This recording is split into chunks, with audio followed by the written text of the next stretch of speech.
Tervetuloa pienyrittäjän digituuttoriin. Tälle demosivustolle olemme PK-digihankkeen aikana koonneet tietoa, josta toivomme, että erityisesti pienet yritykset voivat hyötyä oman liiketoimintansa kehittämisessä. 4 digiporrasta ohjaavat yrittäjää helposta ja yksinkertaisesta askeleesta ja toiminnosta kohti laajempaa digitalisaatiota.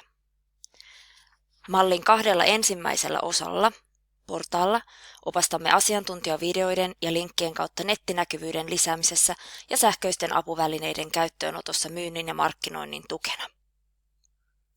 3. portaalla keskustellaan toiminnanohjauksesta ja siitä, kuinka pienikin yritys voi hyötyä ainakin toiminnanohjausjärjestelmän osista ja tällä lailla tehostaa toimintaansa.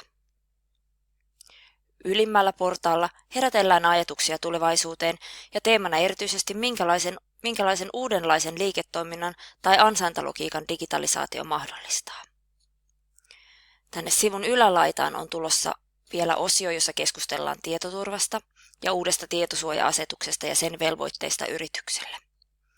Täältä yläpalkista löytyy myös digimittari, joka on tulossa kevään aikana, ja sen avulla voit testata yrityksesi digitilan ja saada reittikartan seuraaviin kehitysaskeliin.